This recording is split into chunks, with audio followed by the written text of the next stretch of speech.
Good morning student. बहुत दिन से इंतज़ार में हम लोग थे। नीट एग्ज़ाम कंप्लीट हुआ। देन कैसा पेपर हुआ, कैसा नहीं हुआ, आई होप मुझे लगता है सभी का अच्छा गया होगा। उसी में अब हम आपके सामने बहुत इच्छा थी कितनी जल्दी आपके पास आऊँ, कितनी जल्दी आपके पास आऊँ, लेकिन पेपर सॉल्व करना, करेक्ट करना और आप लोगों की इतनी टेंशन हो रही थी कि बच्चे परेशान हो रहे होंगे कि सर ने अभी तक आंसर शीट नहीं दी। तो मैं आपके साथ सॉल्यूशन के साथ आपके बीच में हूँ। किसी को प्रेशर नहीं लेना है, मेंटली प्रेशर नहीं रखना है। डायरेक्ट हम लोग वन बाय वन क्वेश्चन करते हैं। कहते ना कि अगर माइंड में जरा भी आए यस सर ये क्वेश्चन मेरा नहीं हुआ, वो क्वेश्चन नहीं हुआ, मेरा तो पूरा का पूरा रॉन्ग हो गया, ऐसा नहीं, घबराना नहीं है। बस बढ़ते चले जाओ, स्टडी हमें पता चलेगा मेरी वीकनेस कहाँ थी, हमें पता चलेगा कि मेरा वीक पॉइंट क्या था, तो हम उसको और भी स्ट्रॉन्ग कर सकते हैं। ठीक है ना? चलिए स्टार्ट करते हैं। हम लोग वन बाय वन क्वेश्चन को स्टार्ट करके चलेंगे। सबसे पहले क्वेश्चन नंबर 46 की बात करते हैं। 46 से हम लोग स्टार्ट करते हैं।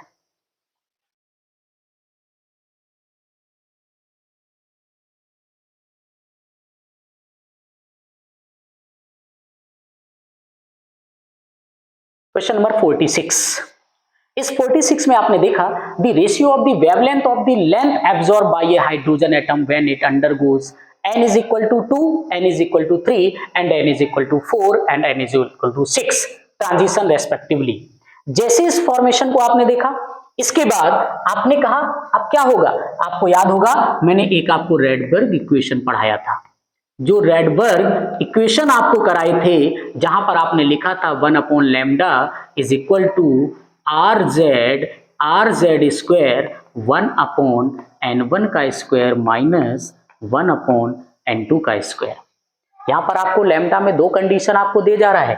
एक कंडीशन पहली वाली कंडीशन जहां पर लैम्डा 2 से आपको 3 चलेगा। एक सेकेंड कंडीशन होगी आपकी, वो होगी लैम्डा 4 to 6 जाएगा। यहां पर n1 आपको 1 होगा, n2 आपका 3 होगा, यहां पर n1 आपका 4 होगा, n2 आपका 6 होगा।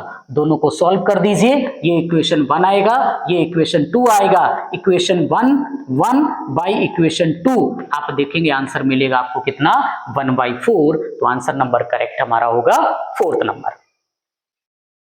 नेक्स्ट आते हैं 47 नंबर पर।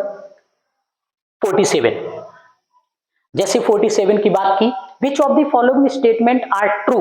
कौन सा इसमें स्टेटमेंट ऐसा है जो ट्रू होगा।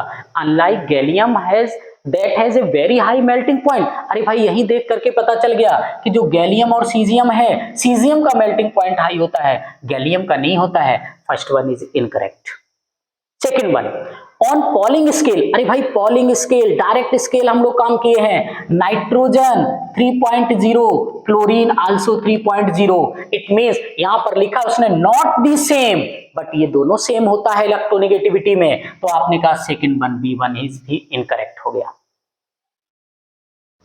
सी number AR isoelectronic means same number of electron. आपने कहा यहां पर 18, यहां भी 18, इसमें भी 18, इसमें भी 18, ये भी 18। सी नंबर इज करेक्ट होगा यहां पर।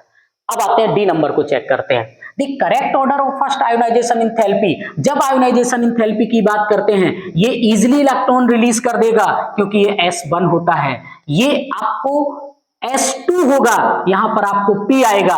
तो आपने जैसे ही देखा इस S2 ये कंप्लीट फिल होगा और ये कंप्लीट फिल नहीं होगा, नॉट कंप्लीट फिल। तो कंप्लीट फिल वाले को तो मैक्सिमम एनर्जी लगेगी रिलीज होने में। तो आपने कहा कि सबसे ज्यादा लगेगी किसको, सिलिकॉन की, और सबसे कम किसको होगा, सोडियम को। लेकिन हम अगर एल्यूमिनियम मैग्नीशियम में देखें तो हमारे पास मैग्नीशियम ग्रेटर होगा एल्यूमिनियम से। तो आंसर नंबर अगर हम इसकी बात करें तो इसके अकॉर्डिंग हमारा डी नंबर भी इनकरेक्ट हो जाएगा।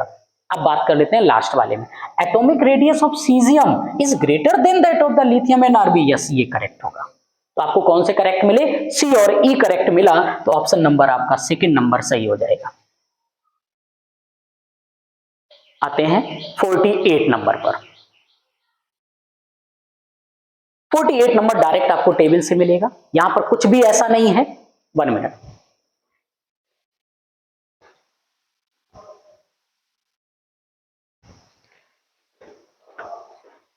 कुछ भी ऐसा यहाँ पर टेबल में ऐसा नहीं दिया गया है जिसमें आप कंफ्यूज हो। डायरेक्ट आप अपने इस टेबल को देखिएगा, टेबल को देख करके आपको सिंपल ये पता चल जाएगा कि कौन सा फॉर्मेशन किस तरीके से होगा।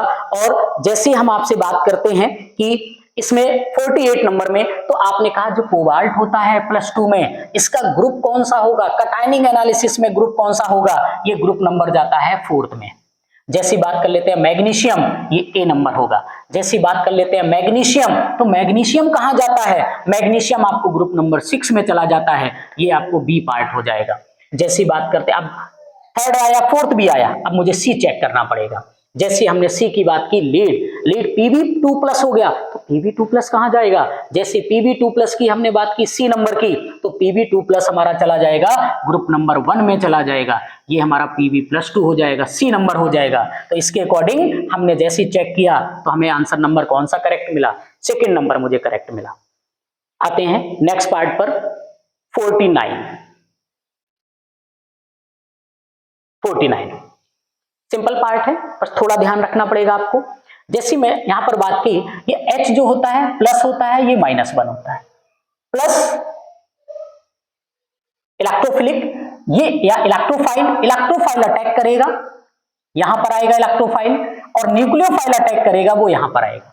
डबल बॉन्ड मेरा ब्रेक हुआ, जैसे ही डबल बॉन्ड मेरा ब्रेक हुआ तो इसने फॉर्मेशन क्या करना है, इसने फॉर्मेशन करके मुझे दिया, यहां पर आपको ब्रोमीन आ गया, ये CH3 था, इसके पास हाइड्रोजन आया।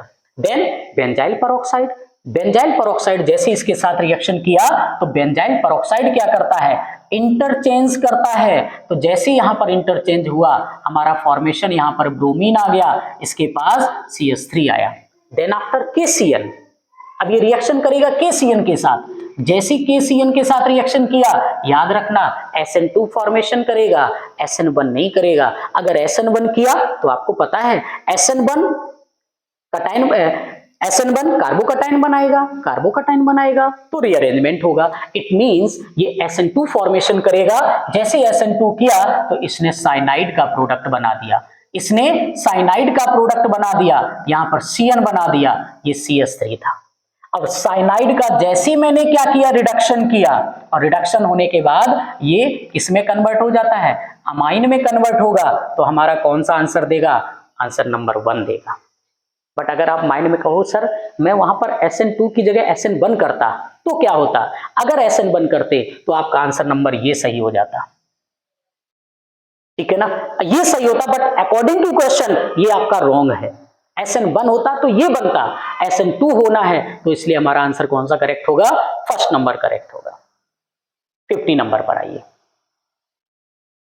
Energy and radius first bore orbital. यहां पर आपको ऑर्बिटल तो ऑलरेडी दे रखा है कि फर्स्ट ऑर्बिटल है, n तो आपको पता चल गया, n हमें पता चल गया कि हमारे लिए n मुझे कितना दिया गया है, तो आपने कहा सर n हमें 1 दिया गया है। इसके बाद हीलियम, हीलियम का Z क्या होता है, Z इक्वल टू आपने का 2 होता है। लिथियम का Z क्या होता है, लिथियम का Z हमारा 3 होता है। अब आपने कहा सर एनर्जी निकालनी है, रेडियस भी निकालनी है, मैं आपको एक फॉर्मूला देता हूं। जैसे मैंने फॉर्मूले को राइट किया, मैंने कहा एनर्जी और रेडियस का फॉर्मूला क्या होता है, पहले एनर्जी लिखता हूं। आपने कहा कि जैसे एनर्जी को मैंने राइट किया तो एनर्जी का फॉर्मूला होता है RH इंटू Z²/n, वो भी जूल, एनर्जी इन जूल। अब आपने कहा रेडियस निकालिए सर, तो रेडियस के फॉर्मूले में क्या आता है, रेडियस आपने राइट किया तो रेडियस मुझे जो देता है, radius it means A0 into n/z, n²/z, ये आपको पिकोमीटर में फॉर्मेशन करता है। जैसे पिकोमीटर में फॉर्मेशन किया, अब आपने कहा इसके बाद हम क्या कर सकते हैं कि जैसे इसके बाद बात किया, मैंने कहा En निकालो। En किसका निकालोगे, आपने कहा सर लिथियम का निकालेंगे। लिथियम के En में जैसे ही आपने वैल्यू को अप्लाई किया तो आपने कहा सर हमारे पास RH की वैल्यू दी जा रही है -2.18 इंटू 10⁻⁻18 इंटू Z, लिथियम का मतलब Z मीन्स 3, तो आपने कहा 3², n हमारा 1 है, छोड़ दिया, आपने कहा 2.18 इंटू 10⁻⁻18 इंटू 3 3 जा 9, आपने सॉल्व किया, सॉल्व करने के बाद आपको लिथियम की एनर्जी कितनी दे दी, -19.62 इंटू 10⁻⁻18 जूल। आपने कहा सर रेडियस निकालो, तो रेडियस जब लिथियम की निकाली, आपने कहा रेडियस, तो आपने कहा 52.9 इंटू इंटू n मीन्स 1 है आपका, z हमारा 3 है। जैसे आपने सॉल्व किया तो ये मुझे फॉर्मेशन करके कितना दे रहा है, इसने फॉर्मेशन दिया 17.6 पिकोमीटर। आप इसी से आंसर को चेक करो, आपने इसी से आंसर को चेक किया, तो जैसे आपने इसको चेक किया लेकिन आपने देखा कि यहां तो आपको 16 दे रहा है, यहां पर आपको 16 दे रहा है, ये रॉन्ग हो गया। यहां पर 18 तो दे रहा है लेकिन ये वैल्यू नहीं सही दे रहा है। फर्स्ट नंबर में आपने चेक किया तो हमारा आंसर नंबर कौन सा करेक्ट दिख रहा है, फर्स्ट ऑप्शन आपका करेक्ट होगा। क्लियर है ना? चलिए आगे बढ़ते हैं। इसके बाद आते हैं हम लोग क्वेश्चन नंबर 51 पर आते हैं। Which of the following are paramagnetic? उसने मुझसे बोला कौन सा इसमें पैरामैग्नेटिक होगा। क्वेश्चन नंबर हम लोग 51 की बात करते हैं, कौन सा इसमें पैरामैग्नेटिक होगा। अब ये देखते हैं कि पैरामैग्नेटिक के केस में कौन आएगा। अब देखो Cl, निकिल का ऑक्सीडेशन नंबर क्या होगा, इसमें निकिल का ऑक्सीडेशन नंबर क्या होगा, आपने कहा सर +2 होगा। +2 होगा तो आपने कहा सर 3d8s2 में आएगा, H2 आएगा तो ये क्या करेगा, अगर +2 है तो यहां पर आपने कहा ये पेयरिंग नहीं करेगा। जब पेयरिंग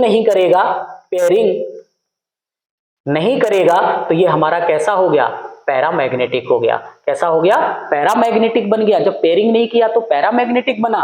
और इसकी बात करें, यहां पर निकिल का ऑक्सीडेशन नंबर 0 हो गया तो ये आपको ऑलवेज डाईमैग्नेटिक होगा। ये पेयरिंग करेगा, ये आपको पेयरिंग करेगा, डाईमैग्नेटिक बनेगा।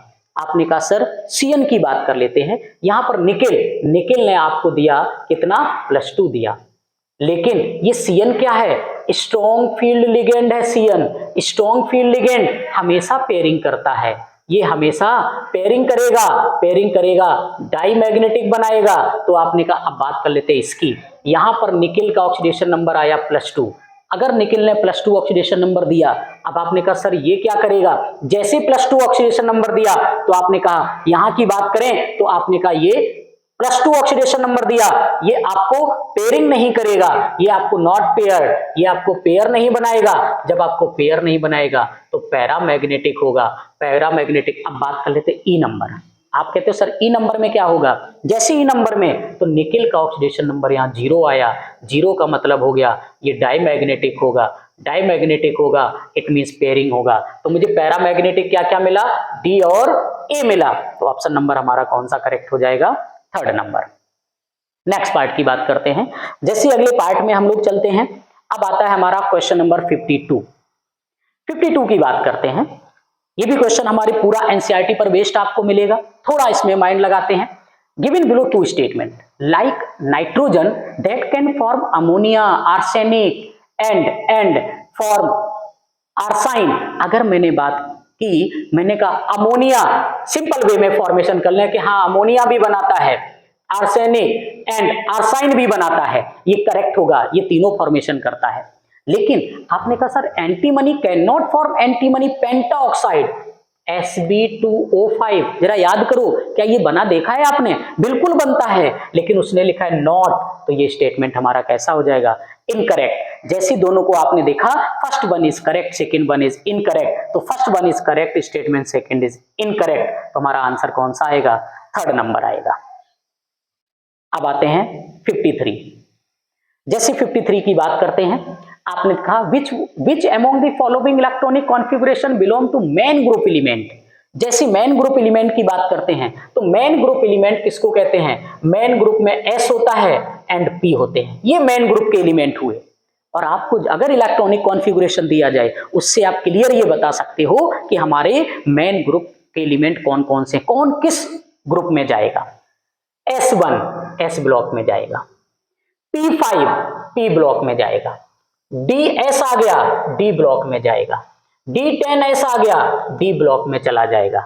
ये F का यूज हुआ, DS आ गया तो आपने कहा ये भी हमारा मेन ग्रुप में नहीं जाएगा। तो मेन ग्रुप में हमें कितने मिले, एक A मिला और एक C मिला, तो हमें ऑप्शन नंबर कौन सा करेक्ट करना है, 2nd नंबर मुझे करेक्ट करना है।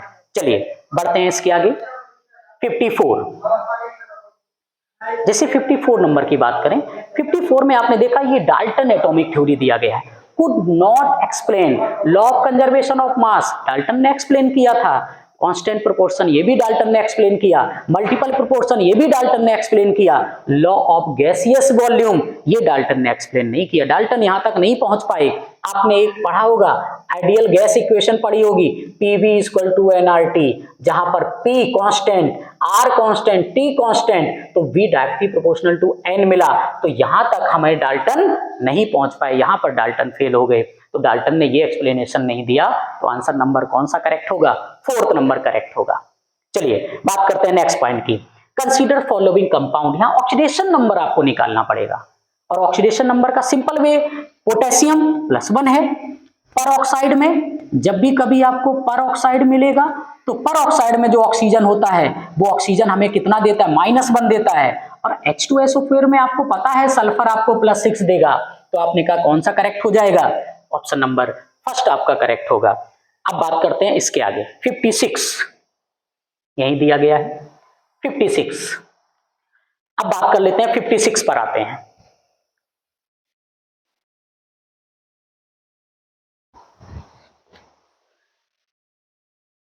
If the half like T half, आपने कहा कि सर अगर मुझे टी हाफ दिया जाता है तो हमने पढ़ा है 693/K, हम यहां से क्या निकाल सकते हैं? K निकाल सकते हैं। टाइम कितना दिया गया है? टी हाफ मुझे कितना दिया गया है? 1 मिनट। तो मैंने यहां पर क्या रखा? 1 रखा। तो K की वैल्यू क्या आ गई? 0.693 आपको मिल गया। ये K मिल गया। K मुझे चाहिए, K मिल गया। फर्स्ट ऑर्डर रिएक्शन है हमारी। टाइम रिक्वायर्ड, टाइम पूछा है, 99.9% कंप्लीट हो जा रही है। तो मैंने कहा लेट इनिशियल हमारे पास है 100, आफ्टर कंप्लीशन कितना बचा? 100 में से 99.9% कंप्लीट हो गया, तो बचा मेरे पास 0.1। आपने कहा सर K मुझे मिल गया, इनिशियल फाइनल मुझे मिल गया, अब तो हम टाइम निकाल सकते हैं। तो आपने कहा कि सर हमारे पास एक फॉर्मूला होता है कि T is equal to 2.303/K log A0 means initial upon final. तो आपने कहा sir T is equal to 2.303/K 0.693 log, इसको रखा आपने 100, इसको रखा 0.1, तो आपको मिलेगा 10⁻³ और आप इसको जैसे ही सॉल्व करेंगे तो आप कहां तक पहुंचेंगे? 10 मिनट। तो आंसर आएगा आपका कितना? 10 मिनट। नेक्स्ट पार्ट पर आते हैं, question number 57।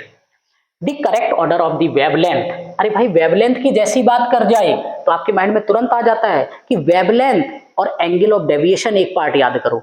Deviation increases, wavelength, deviation increases, wavelength decreases, inversely proportional.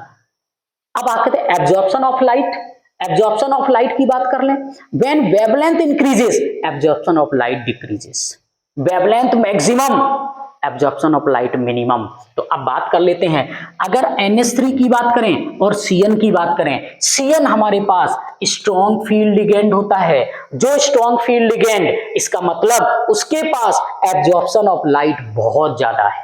Strong field ligand है, एब्जॉर्प्शन ऑफ लाइट बहुत ज्यादा, तो आपने कहा सर डेल्टा नॉट बहुत ज्यादा होगा, लेकिन लैम्डा क्या होगा? ये कम हो जाएगा। तो सबसे कम किसके अंदर होगा? बी के पास एज कंपेयर टू ए। पहले इसी ऑप्शन को चेक करो। तो आपने कहा बी लेस देन ए, तो आपने कहा सर सेकेंड नंबर ही करेक्ट मुझे मिल गया। अब बात कर लेते हैं क्वेश्चन नंबर 58। 58 पर आते हैं। 58 में आपने देखा which one of the following compound can exist in cis trans isomer. अब सिस ट्रांस आइसोमर की बात कर लें,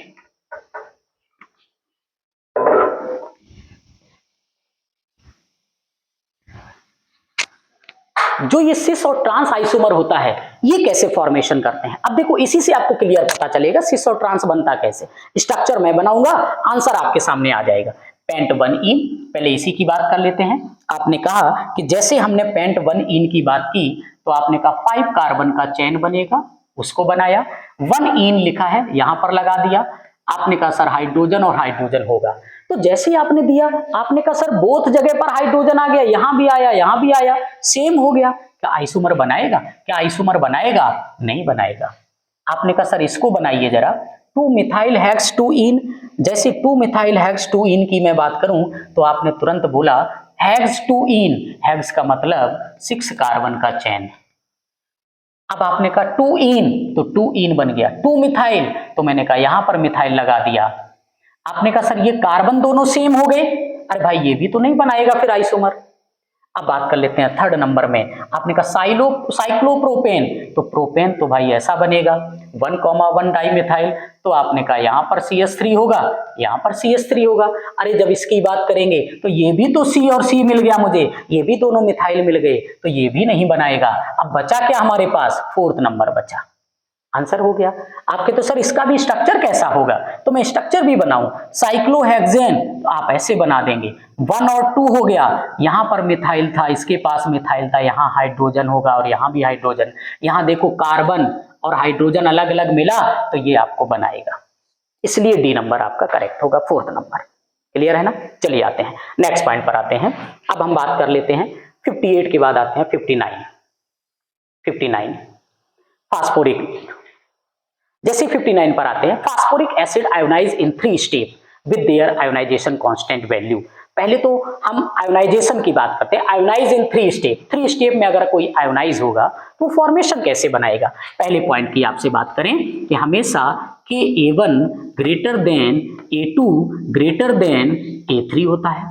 सेकेंड कंडीशन आपको बता दें, सेकेंड बेस और क्या हो सकता है, आपने कहा कि सर जब हम लॉग लेंगे बोथ साइड में तो आपने कहा सर लॉग होगा और A1 भी होगा, A2 भी होगा और A3 भी होगा। दो तो मैंने कंडीशन आपको दे दी, तीसरी कंडीशन की जैसे ही हमने बात की आपसे तो तीसरी कंडीशन वो क्वेश्चन में दे रहा है, H3PO4 निश्चित ज्यादा होगा, इसका उससे कम होगा, इसका और कम हो जाएगा, बी भी करेक्ट होगा। ए नंबर भी मुझे मिला और आपने कहा सर सी मुझे ऑलरेडी मैंने आपको दिया, हमारे पास 3 पॉइंट मुझे मिल गए, 3 पॉइंट मुझे मिले, तो आंसर नंबर ए बी और सी होगा। तो ए बी एंड सी हमारा कौन सा करेक्ट हो जाएगा, फोर्थ नंबर करेक्ट हो जाएगा। चलिए आते हैं नेक्स्ट पॉइंट पर आते हैं, 59 के बाद आता है 60 नंबर की बात कर लेते हैं। Which one of the following reaction does not give benzene as the product. Benzene product में किस रिएक्शन में बेंजीन एज ए प्रोडक्ट नहीं बनेगा। आप याद करो फर्स्ट लेसन में मैंने आपको बताया था सैंड मेयर रिएक्शन, वहां पर याद करो मैंने एक पार्ट दिया था डाइजोनियम सॉल्ट का, जो डाइजोनियम सॉल्ट होता है N2X, ये N2X लिखा है भाई, N2X लिखा है, ये डाइजोनियम सॉल्ट है, और डाइजोनियम सॉल्ट को जैसे ही हम वार्म वाटर के साथ करते हैं ये फिनॉल बनाता है। क्या बनाता है, फिनॉल बनाएगा, ऐसे बेंजीन में OH लगाएगा। क्या इसने बेंजीन बनाया, नहीं बनाया, आंसर नंबर कौन सा करेक्ट हो जाएगा, फोर्थ नंबर, हम किसी को चेक नहीं करेंगे। क्लियर, जो मुझे आता है उसको पहले ध्यान दो। आपको पता है डाइजोनियम सॉल्ट वार्म वाटर के साथ होगा, फिनॉल बनाता है, तो बनाता है, उसी रिएक्शन को अपना करेक्ट आंसर किया। उसने बोला तो नॉट गिव बेंजीन, ये बेंजीन नहीं देगा, बाकी सब बेंजीन आपको देंगे। क्लियर हुआ। चलिए आते हैं क्वेश्चन नंबर 61।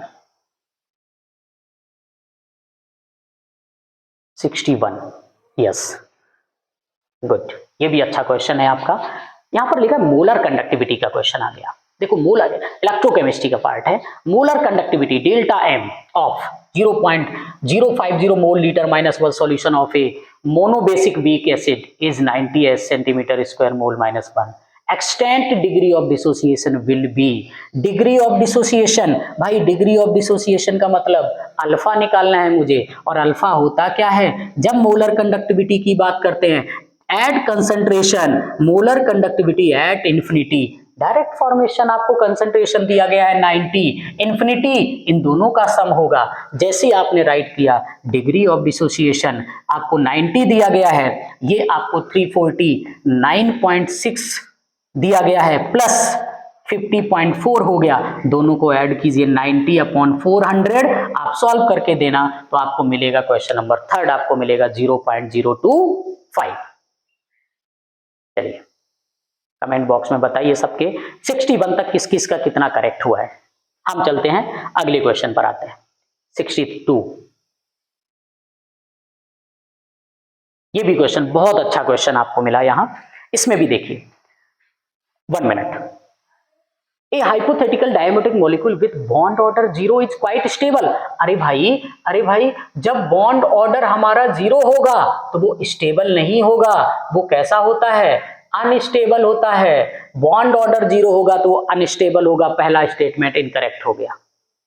आते हैं सेकंड पर, as bond order increases the bond length increases. अरे भाई सिंपल, अपने पॉइंटों पर आइए, नोट्स खोलकर एक बार फिर से देख लेना आप लोग कि bond order increases it means bond strength increases. Strength increase होता है, लेकिन अगर बॉन्ड लेंथ की बात करो तो वो डिक्रीज होता है, तो हमारा सेकेंड स्टेटमेंट भी इनकरेक्ट हो जाएगा। अब आपने कहा both are incorrect, it means both statement are false. Answer number second is correct. 63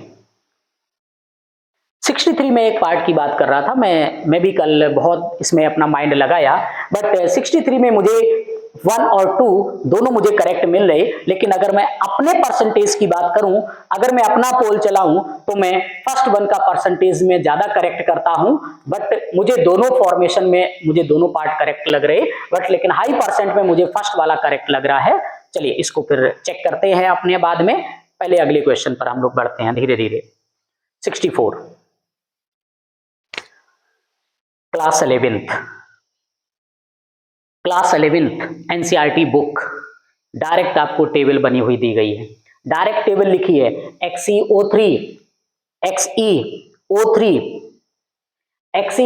की बात किए हम, तो जैसे XeO3 की बात किए,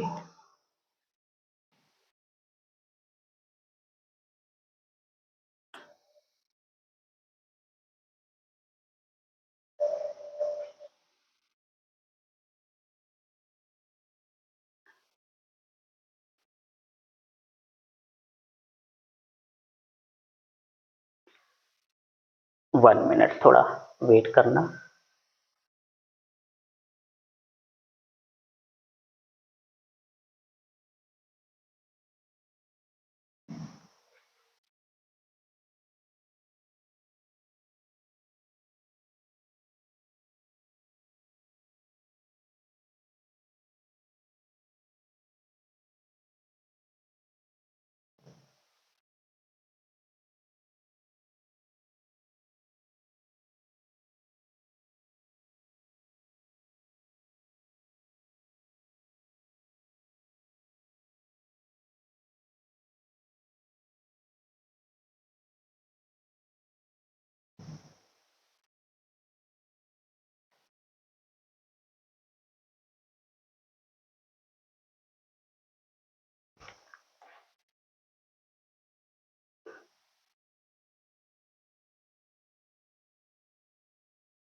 चलिए वेट, थोड़ा टेक्निकल इशू था।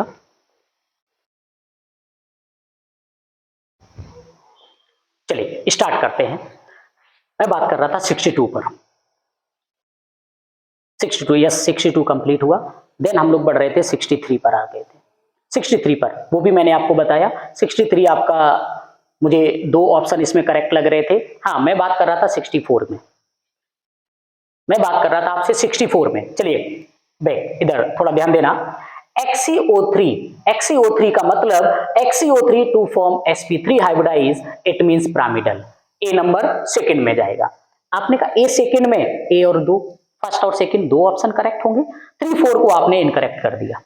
दो करेक्ट इनकरेक्ट हो गए। अब इन दोनों को चेक करो, ये भी सही है, ये भी सही है। सी नंबर को मैं चेक करता हूं एक बार। सी नंबर XCOF4 ये sp3d2 देगा, और D2 sp3 it means pyramidal होगा, D2 इट मींस स्क्वायर बना देगा। तो हमारा ऑप्शन नंबर कौन सा करेक्ट हो जाएगा? सी नंबर का हमारा फोर्थ में जाएगा। इट मींस आंसर नंबर कौन सा करेक्ट होगा? फर्स्ट। मैंने बोला एनसीईआरटी क्लास 11 डायरेक्ट टेबल आपको दी गई है वहां पर। चलिए अगले क्वेश्चन पर चलते हैं। क्वेश्चन नंबर 65 यस गुड, ये भी बहुत अच्छा क्वेश्चन है। जैसे हम बात करते हैं C plus 2H2 give CS4 delta H negative. अरे भाई जब जब डेल्टा H आपको निगेटिव होगा इसका मतलब क्या हुआ? Delta H negative it means exothermic, it means exothermic. अगर एक्सोथर्मिक हुआ तो माइंड में याद रखना कि एक्सोथर्मिक का मतलब क्या हो गया कि आपने कहा प्रोडक्ट में से नेगेटिव तभी आएगा जब रिएक्टेंट माइनस करोगे। आप ये भी कह सकते हो कि भाई जब रिएक्टेंट की वैल्यू या एनर्जी या एंथैल्पी जब रिएक्टेंट की ज्यादा आपकी होगी, एनर्जी जैसी रिएक्टेंट की ज्यादा होगी तभी आपको प्रोडक्ट की कम होगी, तभी वैल्यू आपको नेगेटिव देगा, तभी वैल्यू नेगेटिव देगा। तो आप बताना कि R किस में ग्रेटर है, और R और P के बीच में डिफरेंस में क्या आना चाहिए? 74.8। आप देखो फर्स्ट नंबर ये आपको R दिख रहा है, ये आपको P दिख रहा है, इनके बीच के जो डिफरेंस है वो 74.8 दिख रहा है। तो आंसर नंबर कौन सा करेक्ट हो गया? आंसर नंबर करेक्ट हो गया फर्स्ट नंबर। नेक्स्ट 66 बढ़ते चलते हैं। अरे कितना सिंपल क्वेश्चन। ह्यूमिडिटी का मतलब कौन सा फेज हो गया? ह्यूमिडिटी आपकी लिक्विड इन गैस होती है भाई। ए नंबर का बी नंबर सेकंड करेक्ट होगा। तो आपने कहा ये दोनों इनकरेक्ट हो गए, या तो फर्स्ट सेकंड होगा या तो 1 या 2 इनमें से कोई होगा। बी नंबर चेक कर लें, आंसर मिल जाएगा। एलॉय ये भी बताइए, सिंपल आपको मिला। एलॉय क्या होते हैं? Metal combine together, it means solid और सॉलिड के साथ। बी वाला 1 होगा, it means second 1 is correct होगा। नेक्स्ट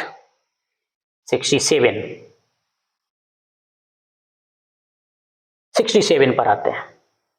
जैसे 67 की बात की मैंने, यहां पर आप देखो आपको 4 कंपाउंड आपको दिए गए हैं, बट याद रखना प्लस आई इफेक्ट आपको याद होगा।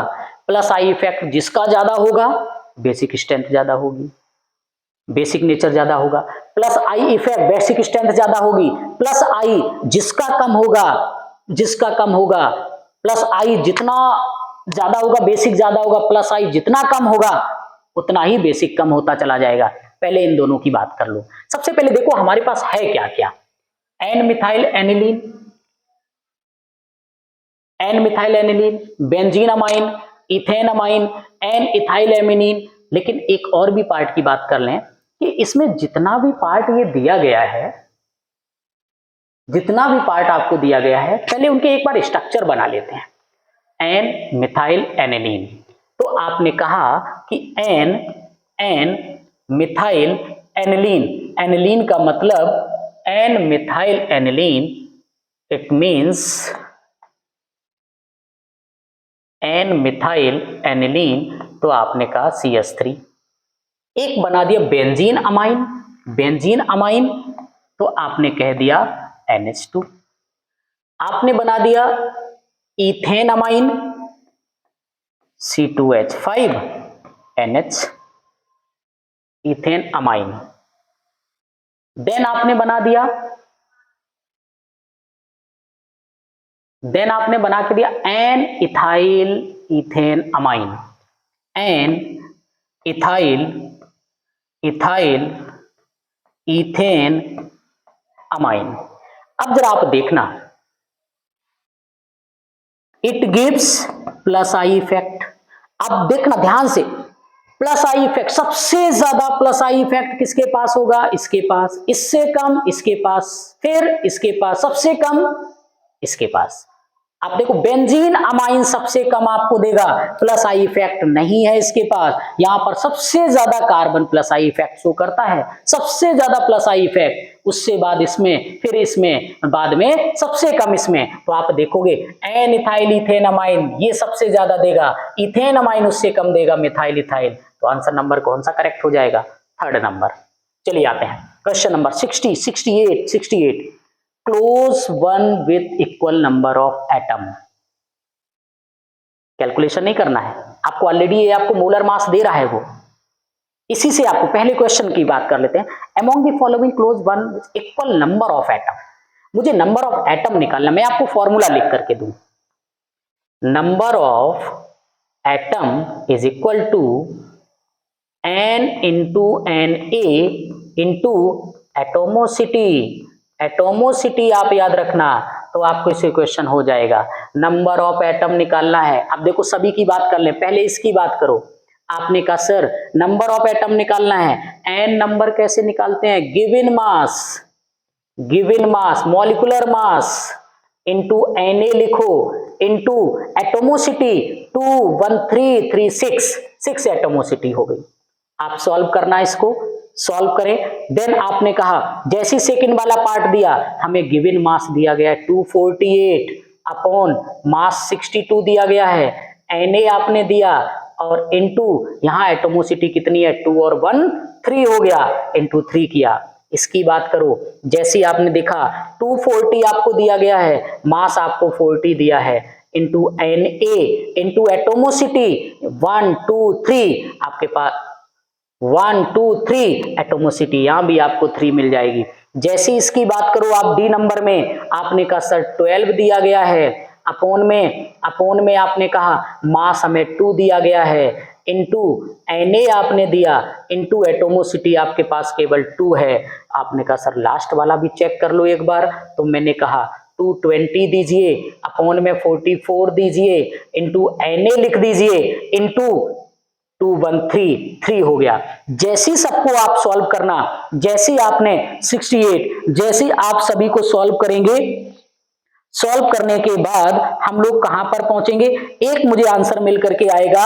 आपने आंसर देखा तो ए बी और डी आप देखना, ए बी एंड डी इनमें आपको सेम वैल्यू आपको देगा, तो आंसर नंबर हमारा सेकंड वन इज करेक्ट आएगा, सेकंड वन हमारा करेक्ट होगा।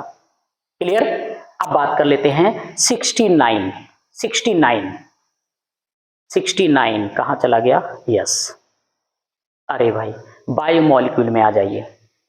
बायोमोलिक्यूल से डायरेक्ट आपको फॉर्मेशन वहां पर दिया था, इसने डायरेक्ट आपको फॉर्मेशन दिया था। जैसे बात कर लेते हैं 69 में, आप देखो कौन कौन से पार्ट, ये टेबल है डायरेक्ट आपकी बायोमोलिक्यूल में, देखना एक टेबल बनी हुई है, वहीं से आपको क्वेश्चन उठा करके उसने दे दिया है। सबसे पहले विटामिन B12, विटामिन B12 की अगर हम बात करें तो क्या होता है? पर्नीशियस अनीमिया हो जाता है। अगर आप और भी एक सिंपल बात कर लो, आपने कहा सर विटामिन डी से क्या हो जाता है? तो मैंने कहा भाई विटामिन डी से रिकेट्स होता है, विटामिन डी रिकेट्स बनाता है। बचा हमारे पास सी वाला ऑप्शन करेक्ट।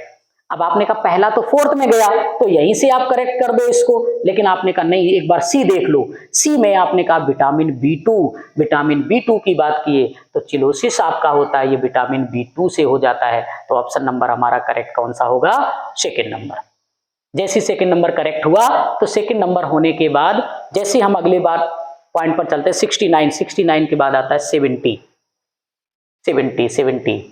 यस, हम 70 पर बात करते हैं।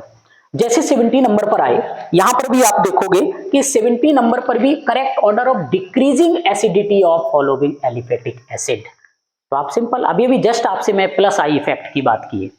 जिस भी पार्ट में प्लस आई इफेक्ट जितना ज्यादा होगा, बेसिक स्ट्रेंथ बढ़ाएगा, एसिडिक को कम करेगा। भाई प्लस आई ज्यादा होगा, बेसिक बढ़ेगा लेकिन एसिडिक कम होगा, means plus I inversely proportional to acidic strength. तो यहां पर मुझे एसिड की बात कर रहा है, एसिडिटी की बात कर रहा है, तो आप सिंपल याद रखो किसके पास सबसे ज्यादा प्लस आई इफेक्ट आपको देता है। जैसी आप फॉर्मेशन देखो, जिसके पास यहां पर CH3 होल थ्राइस दिया गया है, यहां ट्वाइस दिया गया, यहां 1 टाइम, यहां पर है ही नहीं। जिसके पास प्लस आई नहीं है उसमें तो सबसे ज्यादा एसिड होगा। तो आपने आंसर नंबर कौन सा करेक्ट दोगे? थर्ड नंबर आपका करेक्ट आएगा। चलिए 71, नेक्स्ट पॉइंट पर आते हैं।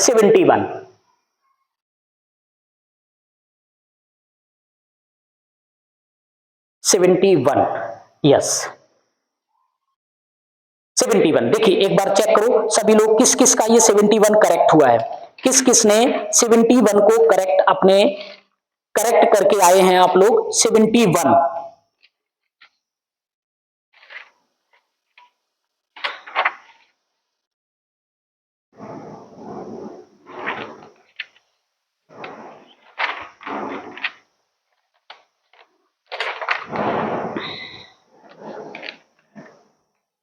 चलिए 71 में बात कर लेते हैं। 71 स्टेटमेंट 71 यस, इधर थोड़ा इधर आइए। 71 यस करेक्ट।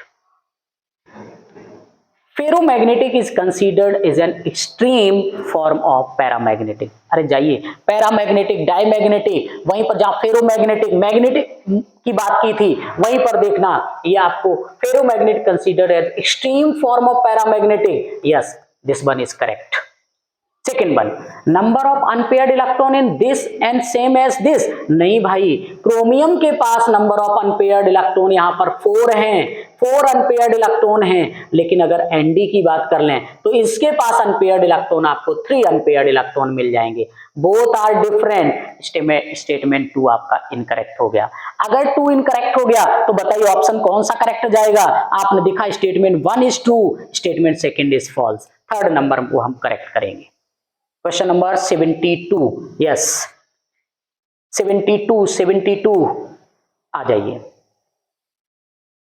72 पर आते हैं। यहां पर आपको प्रोसेस की बात की गई है। कौन सा प्रोसेस? देखो सबसे करेक्ट पार्ट में हम पहले आपको चलते हैं, जो आपको मालूम है, डायरेक्ट आपने टिक लगाया होगा कि ऑयल पेट्रोलियम इंडस्ट्री ये क्या करता है, ये आपको फ्रैक्शनल डिस्टिलेशन करता है भाई। बी नंबर का थर्ड होगा, तो बी नंबर का थर्ड देख लो कहां कहां पर है। आपने कहा इन दो में है, तो इन दोनों को हटा दो यहां से। अब आपने कहा सर इसके बाद बताइए अब क्या क्या होगा, कि जैसे आपने कहा कि सर इसके बाद अब मुझे चेक करना, ए का फोर्थ दोनों में है, बी का थर्ड दोनों में है, मुझे सी या डी पता लगा दो। तो ए का फोर्थ है तो ये सिंपल डिस्टिलेशन कर देगा। अब बचा हमारे पास सी और डी, तो हमने कहा ग्लिसरॉल फ्रॉम पेंटाइन या एनिलीन और वाटर ले लो। जैसी हमने इन दोनों की बात की तो हमारे माइंड में सबसे पहले एक इसी डिस्टिलेशन वाले पार्ट में, जैसे इसी पार्ट को मैंने कहा फ्रैक्शनल डिस्टिलेशन, सिंपल डिस्टिलेशन, तो हमारे माइंड में सबसे पहले क्वेश्चन चला जाता है कि जैसे हमने वहां पर आपसे बात की तो सिंपल वे में हमारे पास फॉर्मेशन एक आता है कि जहां पर हम इन सभी पार्टों की बात आपसे कर रहे थे, वहां पर एक सिंपल वे में जब हम बात करके चलते हैं तो आपने कहा कि सर जो ग्लिसरॉल होता है, ग्लिसरॉल हमेशा डिस्टिलेशन अंडर रिड्यूस प्रेशर करता है। C1 वाला फर्स्ट होगा। It means first one is correct answer दे दोगे। ये वाटर आ गया। अब भाई सिंपल समझो ना, यहां पर वाटर आ गया तो वाटर तो भाई स्टीम बनाएगा ना, तो ये तो स्टीम के साथ चला जाएगा। क्लियर? आते हैं 73 देखते हैं। For the reaction A is equal to A gives to B. The backward reaction rate constant is higher than the forward reaction rate constant by a factor of 2500 at 1000 Kelvin. चलिए मुझे इस part को जैसा दिया गया है same वैसा ही मुझे पहले इसको आगे एक्सप्लेन करके चलेंगे। हमारे लिए सबसे सिंपल पार्ट आ जाएगा। देखना, आपने बोला कि सर बैकवर्ड रिएक्शन रेट क्या कांस्टेंट क्या होगा, हायर देन। अब देखो केबी क्या होगा, केबी हायर होगा। कितना हायर होगा? लिखा है कि फैक्टर ऑफ 2500। किससे? फॉरवर्ड रिएक्शन से। इतना क्लियर हुआ ना? यहां से मैंने कहा, आपने एक रिलेशन पढ़ा है, उसने कहा है मुझे कि मुझे निकाल के क्या बताना है, for the reaction this forward reaction factor of this given this one is Kp for the reaction at 1000 Kelvin। मुझे Kp को बताना है तो Kp के लिए मुझे Kc चाहिए भाई। Kp के लिए मुझे Kc चाहिए, तो आपको पहले मैं Kc बताता हूं कि Kc का फॉर्मेशन क्या होता है। Kc इज इक्वल टू होता है Kf अपॉन Kb होता है। तो पहले यहां से Kc निकालो। आपने कहा सर जैसे Kc निकाला तो मुझे Kc कितना दे दिया, 1/2500 दे दिया। जैसे Kc निकाला, Kc मुझे 1/2500 दे दिया। अब जैसे ये मुझे 1/2500 मिला, देन इसके बाद अब हम लोग बात करके चलते हैं। आपने कहा सर इसके बाद क्या होगा। अब हमने कहा आप Kp को निकालो। जैसे आपने कहा कि Kp को राइट किया तो Kc होगा, Kp को राइट किया तो Kc लिखा जाएगा, देन Rt होगा, देन Rt होगा आपका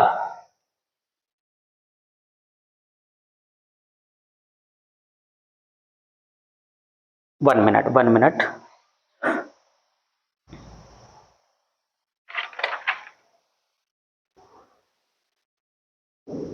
हाँ सही तो है। Kp इक्वल टू Kc होगा, देन Rt होगा और Rt में डेल्टा Ng होगा। आपने कहा सर डेल्टा Ng क्या होता है। डेल्टा Ng भाई इससे निकलता है। डेल्टा Ng क्या होता है, mole of product minus mole of reactant, वो डेल्टा Ng होता है। लेकिन स्टेट कैसा होना चाहिए, हमेशा गैसियस होना चाहिए। तो आपने कहा सर Kp क्या आ जाएगा। मैंने कहा Kc लिखो, Kc 1/25 हो गया, आपने इसको राइट कर दिया, इनटू R क्या लिखो जो क्वेश्चन में गिवन है। आपने कहा 0.831 हो गया। T क्या लिखेंगे, आपने कहा 1000 हो गया, उसको राइट कर दो। डेल्टा Ng 1 है, आप मत राइट करो। जैसे आपने Kp को सॉल्व किया, पूरी कैलकुलेशन को जैसे आपने सॉल्व किया, सॉल्व करने के बाद हम अपने आंसर तक पहुंचेंगे और हमें जो फॉर्मेशन आपको मिलेगा वो फॉर्मेशन कितना मिलेगा, 0.033। थर्ड नंबर मेरे को करेक्ट मिलेगा, 0.033 आपको आंसर मिलेगा। चलिए आते हैं नेक्स्ट पार्ट की बात कर लेते हैं। क्वेश्चन नंबर 74 में आ जाओ। स्टेटमेंट 1 रीड करो एक बार। स्टेटमेंट 1 बताना ये क्वेश्चन किस किसने करेक्ट किया था।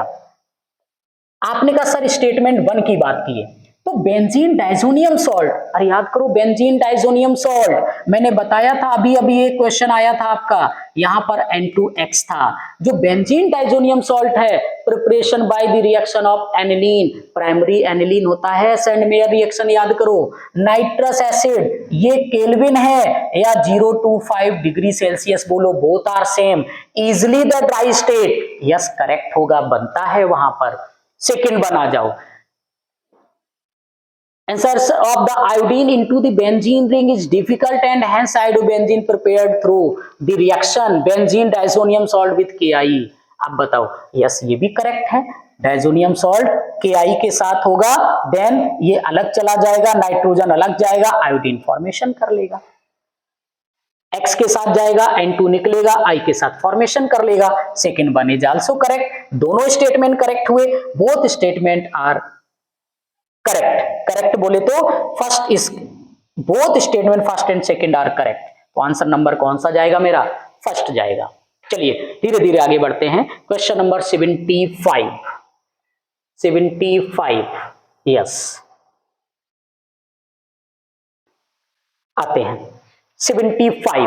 अरे इस क्वेश्चन की अगर हम आपसे बात करें तो सिंपल आपको याद दिलाऊंगा कि ये जो 75 नंबर का क्वेश्चन है, मैंने डायरेक्ट अपने बच्चों को ऐसे डायरेक्ट आपको बताया है, डिट्टो यही आपको पूरी कॉपी में मिलेगा, नोट्स में देखना, और डायरेक्ट देख करके आप आंसर अपने बता सकते थे वहां पर कि आखिर में इसने अपने प्रोडक्ट में क्या क्या बना करके आपको दिया होगा। सबसे पहले याद करना, आपने कहा सर ये पहले क्या बनाएगा, तो मैंने कहा, आपने कहा सर CH है, बिल्कुल है CH, इधर है, ये CH2 हो गया, एक बार Cl यहां आ गया, ये CH3 बना, तो आपने कहा सर ये CH2 है, ये CH3 हो गया, यहां पर और यहां का जब फॉर्मेशन देगा तो आपने पढ़ा भी है और मैंने आपको बताया भी है, जब कभी ये फॉर्मेशन आपको होगा तो आपने पढ़ा है कि सर ये तो आपको कायरल बनाता है, ये क्या बनाता है, कायरल बनाता है। कायरल आपको दो स्ट्रक्चर देता है, कौन कौन से, D एंड L देता है, डेक्स्ट्रो एंड लीवो देता है। भाई क्लियर हुआ इतना। आपने कहा सर थोड़ा चेंज करो इसको। जैसे ही आपने कहा सेकंड नंबर पर हम आ गए, मैंने कहा ये CS तो था, इधर आपको CS3 हो गया, ये भी CS3 आपका हो गया। आपने कहा एक फॉर्मेशन हमें और क्या दे देगा, आपने कहा कि जैसे ही हम इसके आगे बढ़े, CH है, एक बार यहां पर Cl दे दो, ये CS3 लिख दो। तो आपने कहा सर जैसे हम इस स्ट्रक्चर पर आए, जैसे हम अगले स्ट्रक्चर पर आ गए, तो आपने बोला कि सर इधर CH है, इधर अलग फॉर्मेशन हो गया। तो आपने कहा सर ये भी तो कायरल बनाएगा। भाई ये भी कायरल बनाएगा, ये भी आपको 2 दे देगा। आपने कहा सर थर्ड नंबर में बताओ, क्योंकि वो उसने एक वर्ड दिया इंक्लूडिंग, तो थर्ड नंबर बताओ। मैंने कहा थर्ड नंबर में आप ऐसे कर सकते हो, ये CH2 हो गया, लास्ट में आप एक Cl लगा दो, यहां पर आप CH3 थे, यहां पर CH3 थे, ये कायरल नहीं बनाया, इसने केवल एक दिया। एक और बना सकते थे, वो मैं सबसे पहले वाला मिस किया। यहां पर आपने कहा हाइड्रोजन हटा दिया, Cl लगा दिया, CH2 और CH3 बनाया, भाई इसने भी एक बनाया, तो आपने कहा ये भी एक बना। उसने कहा इंक्लूडिंग, इंक्लूडिंग का मतलब 2 इसका 1 1, टोटल नंबर हमारे पास 6 आएंगे। मैं आपसे क्वेश्चन करता हूं, अगर वो यहां इंक्लूडिंग की जगह एक्सक्लूडिंग कर देता, अब क्या बोलते? एक्सक्लूडिंग करता तो सभी का 1 1 होता, 1 2 3 4, तो आंसर यहां पर आप 4 दिया गया होता, तो आप 4 आंसर करेक्ट करते। क्लियर है ना? यस। आते हैं 76 नंबर। 76 में देखो, among the given compound first and third, the correct order of bond dissociation energy in CX bond marked with CX bond में सबसे ज्यादा, अब देखो यहां ट्रिपल है, यहां डबल है, ये भाई सिंगल है। अब आपसे मैं बात करूं कि अगर ये ट्रिपल होगा, अगर ये डबल होगा, अगर ये सिंगल बनाएगा, तो आप याद रखना इसके पास सबसे ज्यादा बॉन्ड डिसोसिएशन एनर्जी सबसे ज्यादा इसमें लगेगी। भाई ये sp होता है, ये sp2 होता है, ये sp3 होता है। आपने कहा कि सर ट्रिपल बॉन्ड में सबसे ज्यादा एनर्जी लगेगी, बोले तो ये ट्रिपल बॉन्ड है, इसमें सबसे ज्यादा एनर्जी लगेगी, इट मींस सेकंड वाले में सबसे ज्यादा होगी। इसके बाद सेकंड आएगा, तो इट मींस इसमें आएगा sp2 हाइब्रिडाइज, तो ये फर्स्ट नंबर पर है, तो आंसर कौन सा करेक्ट करोगे? First number. क्लियर हुआ? चलिए आते हैं नेक्स्ट पॉइंट पर, 77 आ जाइए। Yes yes yes, good. 77 तो डायरेक्ट आप कर सकते हो। विच of the following compound does not decolourise of bromine water? Bromine water कभी भी सैचुरेटेड में करता ही नहीं है रिएक्शन, कभी नहीं करता है, क्योंकि यही एक अकेला ऐसा कंपाउंड है जो सैचुरेटेड कंपाउंड आपको दिया गया है। सैचुरेटेड कंपाउंड में कभी भी ब्रोमीन अपना रिएक्शन देता ही नहीं है। तो आपका कौन सा फॉर्मेशन हो गया? डज नॉट डीकलराइज, ये कभी भी सैचुरेटेड में डीकलराइज नहीं करता है, तो answer number first one is correct. 78 बढ़ते हैं, थोड़ा थोड़ा हम लोग आगे बढ़ते चलते हैं। 78 कैलकुलेट करते जाइए, किस किस का अभी तक का स्कोर सबसे अच्छा हुआ है केमिस्ट्री में, तुरंत आप चैट बॉक्स में देना सबसे ज्यादा किसका अभी तक पहुंचे हैं। अब आते हैं हम लोग 78 में आते हैं। चलो 78 देखते हैं। 78 के फॉर्मेशन में जैसे ही हम आए, अब ये क्या करता है? देखो रिएक्शन CH3 MgBr एक्सेस आपको दिया गया है, इसका मतलब समझते हो कि CH3 अटैक करेगा, यहां का भी एक आएगा, वो भी अटैक यहां पर भी करेंगे, दोनों जगह पर इसका अटैक होगा। जैसे भाई दोनों जगह पर अटैक होगा, 78 नंबर है, जैसी दोनों जगह पर ये अटैक करेगा तो फॉर्मेशन क्या करेगा? तो हमेशा याद रखना कि ये जो CN है ये ब्रेक हो जाएगा, ये ब्रेक होकर के आपको पता है ये कीटो ग्रुप बनाता है, ये क्या बनाएगा? कीटो ग्रुप का फॉर्मेशन करेगा, और ये जो ब्रेक होगा ये आपको याद है 3 डिग्री एल्कोहल बनाता है। क्या बनाता है? ये 3 डिग्री एल्कोहल बना करके आपको देता है। तो आपने कहा अगर हाइड्रोलिसिस के बाद जैसी फॉर्मेशन होगा, आपने कहा सर ये कीटो बनाएगा, तो कीटो बनाएगा जब इसमें CH3 भी तो आएगा इसके साथ, तो ये कीटो बना दिया। ऐसा कीटो सिर्फ यहां पर दिखा है। मैंने कहा ये 3 डिग्री एल्कोहल बनाता है, तो 3 डिग्री एल्कोहल सिर्फ इसमें दिख रहा है, तो आपने कहा आंसर नंबर हमारा कौन सा दिखना चाहिए? सेकेंड नंबर करेक्ट होना चाहिए। क्लियर हुआ इतना? चलिए आते हैं नेक्स्ट पार्ट पर आते हैं। 79 9. Which of the following equation aqueous solution will exhibit highest boiling point? आपने पढ़ा होगा want of factor, I पढ़ा होगा ना, I होता है want of factor, इसको want of factor बोलते हैं। want of factor में जब भी आप बात करते हो तो हमेशा याद रखना want of factor की जब भी हम बात करते हैं तो want of factor को हम सिंपल आई टीबी आपने पढ़ा होगा, डेल्टा टीबी। जैसे हमने डेल्टा टीबी की आपसे बात की 79 नंबर पर है 79,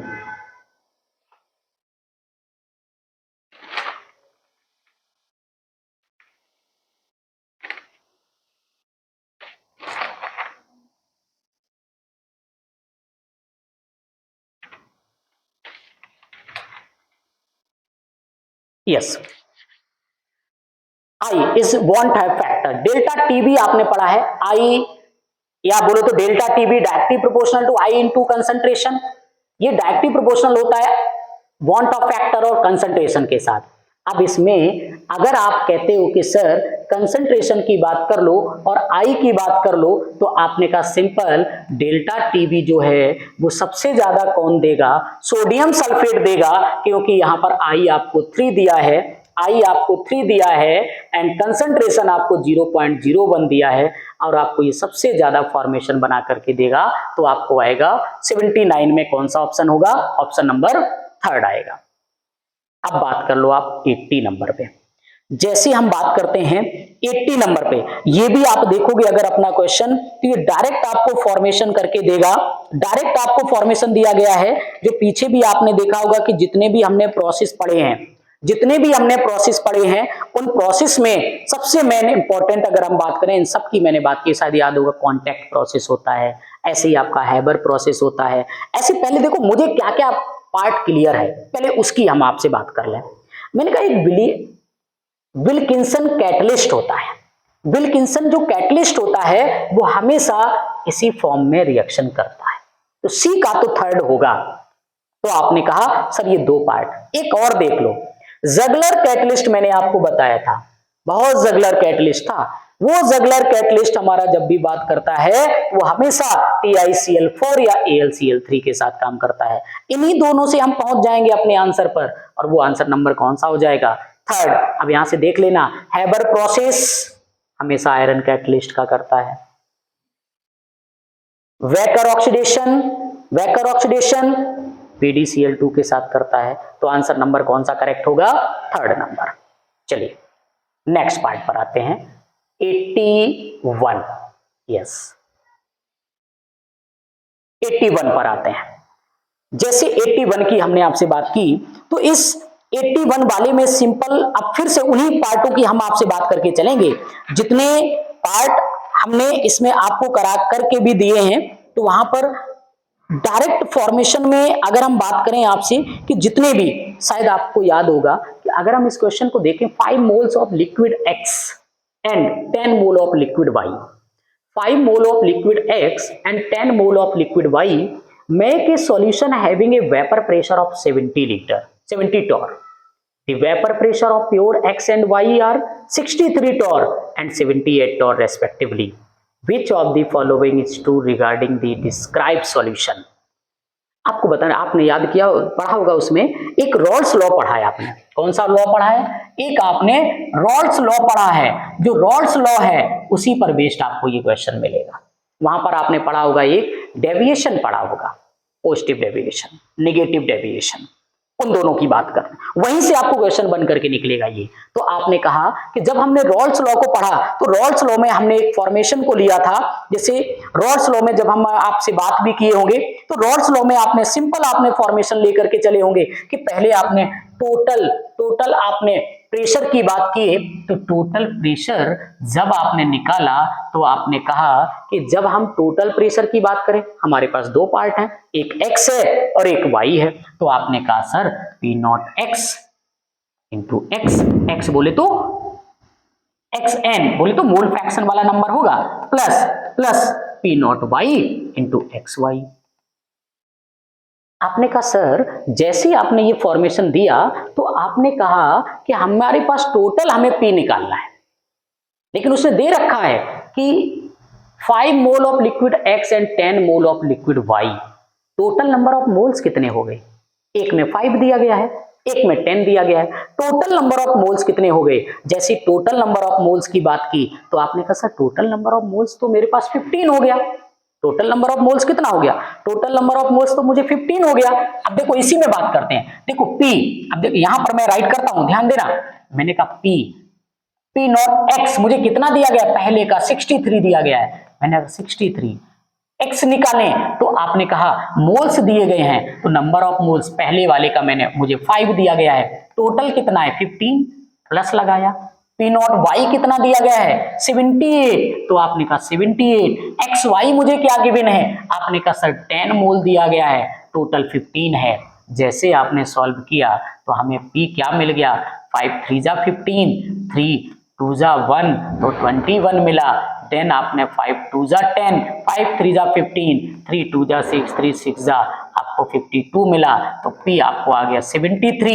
बट लेकिन कंडीशन आपको क्वेश्चन में ऑलरेडी दे रहा है, कितना दे रहा है सॉल्यूशन का? 70 टॉर दे रहा है सॉल्यूशन का। पहले तो आपको 70 दिया, बाद में आपने निकाला तो आपको 73 मिल गया। तो आप सिंपल ये कह सकते हो कि जब कभी फॉर्मेशन हम आप कहते हैं गिवन वाला अगर हमारा जो गिवन है वो लेस देन हमारा प्रोडक्ट से आ गया, इसका मतलब ये हमें कहां जाएगा? निगेटिव डेविएशन में जाएगा। निगेटिव डेविएशन अगर देगा तो हमारा कौन सा ऑप्शन करेक्ट हो गया? Negative deviation. Yes, second one हमारा करेक्ट होगा। It's so negative deviation.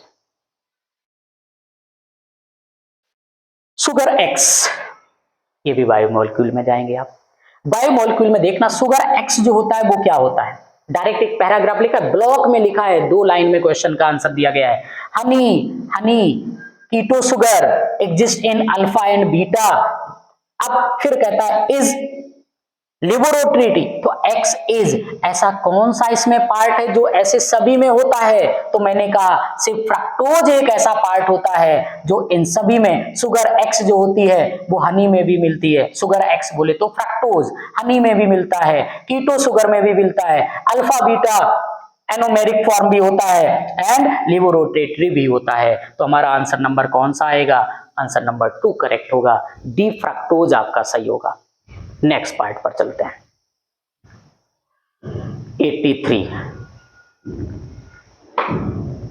Yes 83 पर आते हैं। Identify the suitable reagent for the following conversion. इस कन्वर्जन को करने के लिए कौन सा रीजेंट सबसे सुटेबल आपके लिए होगा? देखो जो कॉमन पार्ट है पहले उनकी हम आपसे बात कर लेते हैं। देखो H2PdBaSO4 ये फॉर्मेशन में कभी भी यूज नहीं होगा, ये कभी इसमें रीयूज नहीं होता है क्योंकि ये H2 वाला केस है, पैलेडियम का यूज है। NaBH4 डायरेक्ट आपको लिखा रहता है, ये कभी भी ईथर में काम नहीं करता है, ईथर को कहां ब्रेक डाउन नहीं करा पाता है, और ये हमारा क्या है? ईथर फॉर्मेशन है, सॉरी ईस्टर है, RCOO ईस्टर है आपको। ये ईस्टर में कभी भी काम नहीं करता है, ये ईस्टर में कभी भी काम नहीं करता है। क्या ईस्टर में काम नहीं करता है? कौन सा काम नहीं करता है ईस्टर में? मैंने कहा NaBH4 जो होता है ये कभी भी ईस्टर में काम नहीं करता है। तो आपने कहा सर ये भी इनकरेक्ट हो गया, ये भी इनकरेक्ट हो गया। अब बात कर लेते हैं फिर और बचा क्या? LiAlH4 तो होता है लेकिन ये H+ के साथ जब वर्क हो रहा है तो आपने कहा ये कन्वर्जन तो एल्डिहाइड होता है लेकिन अगेन फिर ये चला जाता है तो ये फिर से अल्कोहल में भी कन्वर्ट कर देता है। तो आपने कहा फिर क्या करेंगे? तो हमारे पास बचा सिर्फ एक ही कंपाउंड AlSiBu2। ये आपको जब भी फॉर्मेशन करता है तो हमेशा एल्डिहाइड बना के देता है। आगे भी रिएक्शन होती है, मैं वहां आगे नहीं जाऊंगा, वहीं तक रुक जाऊंगा। अब बात करते हैं 84 नंबर पर। 84 में बात कर लेते हैं कितने कितने लोगों के, आप लोग एक बार चेक करना यहां तक किस किस के आंसर अभी तक कितने करेक्ट हुए हैं, एक बार आप लोग चेक करना और उसके बाद मुझे बताइएगा।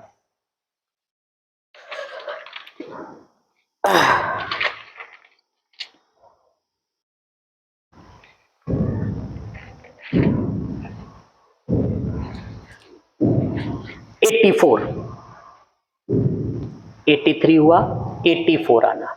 यस,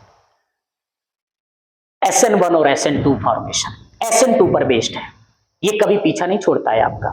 SN1 और SN2 ऐसी रिएक्शन होती हैं जो पूरे आपको कभी भी एक क्वेश्चन तो हमेशा आपको मिलेगा ही मिलेगा। अब आप बताना, मैंने आपको लीविंग ग्रुप समझाया था। लीविंग ग्रुप सबसे अच्छा कौन सा होता है हैलोजन फैमिली में? आपने याद दिलाया, आपने कहा सर लीविंग ग्रुप की जब बात करते हैं सबसे अच्छा अगर लीविंग ग्रुप होता है तो वो आपका आयोडीन होता है, उसके बाद ब्रोमीन होता है, इसके बाद आपका क्लोरीन आता है और सबसे बाद में एफ आता है। पहले स्टेटमेंट पर आ जाइए, असर्शन पर आइए। आपने लिखा आयोडीन बनाया, undergoes SN2 reaction faster than chlorine. Yes, बिल्कुल करेक्ट है आपका। सेकंड बार आ जाना कि iodine is a better leaving group because it is large size. बिल्कुल करेक्ट है। above the statement choose the, दोनों आपका assertion और reason both are statement are correct. अगर दोनों पार्ट हमारे करेक्ट होंगे तो हम कहां पर चले जाएंगे? आते हैं ऑप्शन पर, both A and R true, R is the correct explanation of A. बिल्कुल करेक्ट है। साइज बेटर बड़ा होता है आयोडीन का, तभी वो लिविंग ग्रुप बहुत अच्छा हो जाता है, क्योंकि फोर्स ऑफ अट्रैक्शन कम हो जाता है, इजिली आपको बाहर जा सकता है। चलिए 85 नंबर पर, 85 पर आते हैं। The standard heat of formation in calorie mole of Ba2 plus is standard heat of formation SO4 2 minus ion and standard heat of crystallization BaSO4. Standard heat of formation BaSO4 is this. मुझे heat formation, आप heat दी गई है, 3 statement में मुझे दिए गए हैं। मैं आपको पूरा स्टेटमेंट क्लियर करके बताता हूं, है ना, पूरा क्लियर करके बताता हूं, तब आप 85 को समझ पाएंगे। मैं पूरा सॉल्यूशन आपको दे रहा हूं 85 में। 85, yes yes yes, okay, good. 85 में बात करके चलते हैं। आपने कहा कि सर यहां पर मुझे पहले SO4 दे रहा है, बिल्कुल करेक्ट है। फिर BaSO4 फॉर्मेशन दिया, वो भी करेक्ट है। स्टैंडर्ड फॉर्मेशन ऑफ BaSO4 भी दिया, वहां पर भी हम पहुंचे। तो आपने कहा जब इतना पूरा फॉर्मेशन दिया है तो इस फॉर्मेशन से हम अपने सॉल्यूशन तक कैसे पहुंचेंगे? तो जैसे हमने आपसे बोला कि आपने कहा पहले, सबसे पहले फॉर्मेशन की अगर हम आपसे बात करें तो आपने कहा कि हमें BaSO4 अगर हम बनाएं तो आपने कहा सर Ba लिखो प्लस SO4 लिखिए और ये बना करके BaSO4 दे देगा। तो जब BaSO4 आपको फर्स्ट केस में BaSO4 बना करके देगा, यहां पर आपको डेल्टा H भी उसने लिख करके दिया है। इसका डेल्टा H कितना लिखा है? -4.5। सेकेंड पार्ट में आना, आपने कहा सर SO4 भी तो है, तो जब SO4 की बात करें तो आपने कहा S + O2 it gives SO4, -2 है तो यहाँ 2 हो गया। आपने कहा सर इसका भी तो डेल्टा H गिवन है, वो कितना गिवन है? -216 आपको गिवन है। आपने कहा सर थर्ड पार्ट पर आ जाइए। थर्ड पार्ट पर जब जैसे हम आए तो आपने कहा कि इस थर्ड पार्ट में फॉर्मेशन BaSO4 का दिया गया है, तो BaSO4 कैसे बनेगा?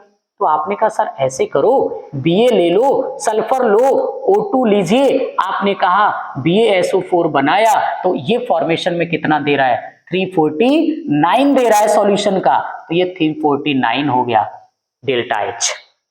आपने कहा सर प्रोडक्ट ये बनेगा, तो कैसे बनेगा? मैंने कहा इसको चेंज करो, इसको भी आप चेंज करो। पहले वाले को चेंज किया तो आपने कहा सर जो ये SO4 2- था, इसने मुझे बनाया S + 2O2 बनाया, तो इसकी वैल्यू माइनस थी तो वो प्लस हो जाएगी। आपने कहा सर इसको कन्वर्ट किया तो उसने बोला कि सर BaSO4 दिया, BaSO4 मुझे दिया, तो ये जो BaSO4 मुझे मिला,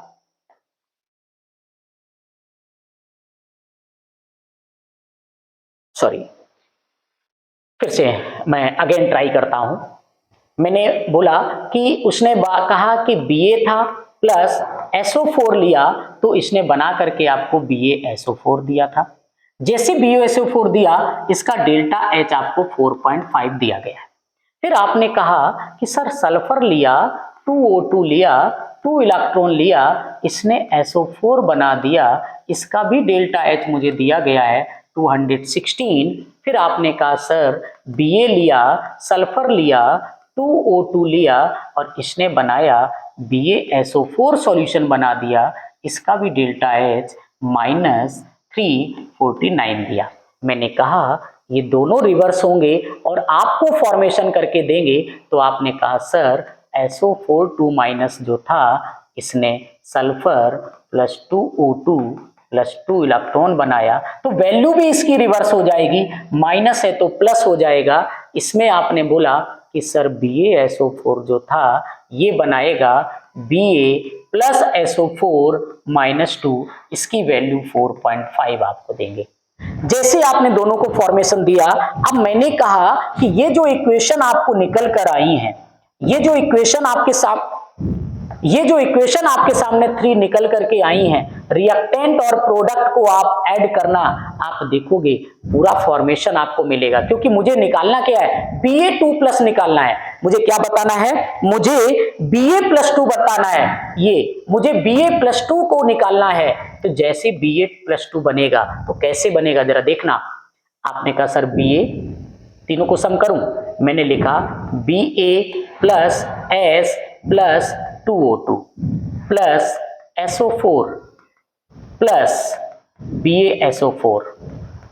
इसने क्या दिया मुझे, इसने दिया प्रोडक्ट में लिखना जरा BaSO4, ठीक है, S plus 2O2, S plus 2O2 plus 2 electron, फिर इसने मुझे बना करके दिया Ba2 प्लस SO4, इसने दिया Ba+2 प्लस SO4 -2। अब आप देखना, जैसे इसने फॉर्मेशन दिया, अब मैं यहां पर चेंज करता हूं। आपने कहा सर यहां पर S मिला, करेक्ट है, यहां पर S मिला, 2O2 मिला, 2O2 मिला, SO4 मिला, SO4 मिला, BaSO4 मिला, BaSO4 मिला, क्या बचा मेरे पास, मेरे पास बचा Ba गिव्स Ba+2 और 2 इलेक्ट्रॉन। आपने कहा मैंने सबको ऐड किया, तो आपने लिखा -349 प्लस 4.5 प्लस 216। आप सॉल्व करके दे दीजिएगा। जैसे ही आप सॉल्व करोगे तो आप आंसर तक पहुंचोगे। आंसर हमारे पास क्या आएगा, आंसर हमारे पास आ जाएगा first number -128.5, -128.5, first one is correct. ये हमारा 85 का होगा। लेंदी है, मानता हूं, क्वेश्चन बहुत पेपर आपका लेंदी था, सारी कैलकुलेशन करके तब आप आंसर तक पहुंचते हो। चलिए आते हैं, थोड़ा आगे बढ़ते हैं, 86 नंबर पर बात कर लेते हैं। C4H8O आपसे पूछा total number of possible isomer both structure as well as stereo isomer of cyclic ether of molecular formula C4H8O8। तो जब उसने कहा कि इसके साइक्लिक फॉर्मूले में कितने पॉसिबल होंगे आपको स्टीरियो आइसोमर, तो अब उसने कहा कि पहले तो इसके हम फॉर्मेशन करें। जैसे इसके मैंने फॉर्मेशन किए तो आप याद रखना, हमेशा एक पार्ट को याद रखना। आपको मैंने एक बताया था, DU निकालना बताया था, शायद याद हो किसी को, मैंने आपको DU निकालना बताया था। DU निकालना पता है कैसे सिखाया था, मैंने याद करना, मैंने आपको एक DU बताया था। DU पता है मुझे क्या बताता है, पाई बॉन्ड बताता है, डिफिशियंसी ऑफ हाइड्रोजन बताता है मुझे। तो DU का मैंने एक फॉर्मूला आपको दिया था, C+1 minus H plus X minus N upon 2। ये फॉर्मेशन मैंने आपको दिया था। X हाइड्रोजन होता है, N आपको नाइट्रोजन होता है और H आपको H होना चाहिए। तो इस फॉर्मूले में जब आपने सॉल्व किया तो हमारा पता है DU क्या निकला था, कार्बन 4 है तो 4 + 1 5 हो गया, हाइड्रोजन 8 है तो आपने कहा 8/2, ना ही X है ना ही N है, N कैपिटल होता है, 2 4 जा 8, 5 - 4 DU 1 आ गया। आपने कहा सर इससे मुझे अब स्ट्रक्चर कैसे पता चलेगा, ये पाई बॉन्ड आ गया मुझे, एक पाई मतलब deficiency of 2 hydrogen, deficiency of 2 hydrogen. अब 2 हाइड्रोजन की डिफिशियंसी से स्ट्रक्चर कितने बना के देगा, चलो स्ट्रक्चर की बात कर लेते हैं। जब तक आप स्ट्रक्चर नहीं बनाओगे आइसोमर फॉर्मेशन आप कर नहीं पाओगे। तो 86 नंबर में जैसे हम आपसे बोलेंगे कि स्ट्रक्चर की फॉर्मेशन की बात करें, कहां पर जीआई बनेगा, कहां पर जीआई नहीं बनेगा, उसको याद रखना, आपको पूरा आंसर आपसे हो जाएगा। चलिए सबसे पहले बात करते हैं, कार्बन हमारे पास है 4, तो 4 कार्बन के पहले स्ट्रक्चर की बात करो। ये पहला स्ट्रक्चर हुआ। आप कहीं से भी जाओ तो यहां पर ना ही ये अपना आपको जीआई बना के आपको देगा, ना ही ऑप्टिकल आइसोमर आपको बना के देगा। सेकंड नंबर पर आ जाइए। आपने कहा कि सर यहां पर मैंने 4 कार्बन को दिया, अगर इसी 4 कार्बन को थोड़ा चेंज करके वो दे दे, 3 कार्बन में स्ट्रक्चर दे दे, 3 कार्बन का स्ट्रक्चर देगा तो क्या बनाएगा? आपने कहा सर 3 कार्बन का बनाएगा तो ऐसे बनाएगा, ये O लगा देगा, ऐसे जाएगा, ये आपको CH3 बनाएगा। अब आपने कहा सर ये तो कायरल बन गया। अरे भाई जब कायरल बन गया अब हमें ये 2 प्रोडक्ट दे देगा। कितने दे देगा? 2 बना देगा, ऑप्टिकल आइसोमर बना के देगा, ऑप्टिकल आइसोमर बनाएगा। अगर ये कायरल हो गया तो आपको पता है ये 2 बनाएगा। आ जाइए थर्ड में आ जाओ। आपने कहा सर अब क्या ये CH3 और रोटेट नहीं होगा? बिल्कुल, एक बार रोटेशन होगा तो यहां पर भी CH3 आ सकता है। तो अगला अगर आप स्ट्रक्चर देना चाहोगे तो एक और स्ट्रक्चर आप दे सकते हो। आपने कहा सर एक स्ट्रक्चर हमारा ये होगा, यहां पर सर CH3 आएगा। बिल्कुल, अब ये इधर से भी वही सेम है, इधर से भी सेम नंबर में है, तो ये आपको कायरल नहीं बनेगा। आते हैं 4th नंबर में। आप कहते हो सर यहां भी तो आएगा, मैंने कहा बेटा यहां आएगा तो ये फिर से कायरल बन जाएगा, पहले वाला सेम स्ट्रक्चर हो जाएंगे। सेकंड और 4th वाला अगर बना दिया, फिर आपने कहा सर एक तो और बनेगा। अब और क्या बनेगा? तो अगले स्ट्रक्चर पे जैसे हम चलते हैं तो आपने कहा कि सर एक ऐसे भी तो बनेगा। आपने कहा इधर भी दे दीजिए। जैसे आपने कहा 4 कार्बन को मुझे देना है, तो 4 कार्बन को अगर हमने फॉर्मेशन किया, अब हम 2 तरीके से फॉर्मेशन कर सकते हैं, अलग अलग भी दे सकते हो, सेम में भी दे सकते हो। आपने कहा सर एक यहां पर CH3 लगा दो, एक यहां पर लगा दो, दोनों सेम हो जाएंगे तो कायरल नहीं बनाएगा, एक स्ट्रक्चर बना के देगा। 5 नंबर आ जाओ, थोड़ा और चेंज करो सर, तो मैंने कहा एक और बना के देगा, ऐसे बनाएगा 1 2 3 4। अब ये वाला पार्ट हमें, अब ये कायरल बना देगा, ये हमें कायरल बना के दे देगा। और पता है जब ये कायरल बना करके देगा तो वो कायरल फॉर्मेशन 2 करेगा, एक डेस्ट्रो करता है, एक लीवो करता है। आपने कहा कुछ और भी बनेगा? मैंने कहा बिल्कुल एक और फॉर्मेशन बनेगा। वो जो फॉर्मेशन बनेगा वो किस तरीके का बनेगा? देखना ऐसे ओ, मैंने अभी अभी आपको बना के बताया था, इस तरीके से फॉर्मेशन हुआ, ऐसे फॉर्मेशन देगा। तो वो ये इस केस में जब फॉर्मेशन होता है तो यहां पर आपको हमेशा याद रखना है, ये आपको यहां पर भी कायरल का स्ट्रक्चर देता है, ये भी आपको देता है। ये टोटल अपने पास जो बनाता है वो 3 बनाता है। 3 इसने बना दिए, 2 इसने बना दिए, 5 हो गए, 1 इसने बना दिया, 6 हो गए, 1 इसमें बना दिया, 7 हो गए, 7 2 9 हो गए, और 1 ये है 10 हो गए। तो आंसर कौन सा करेक्ट हो जाएगा? 10 नंबर। यस, ओके, चलते हैं नेक्स्ट पार्ट पर चलते हैं। क्वेश्चन नंबर, अब हम बढ़ते हैं आगे, 87 नंबर पर पहुंचते हैं। जैसे 87 नंबर की बात करते हैं तो 87 नंबर में हमारे पास जितने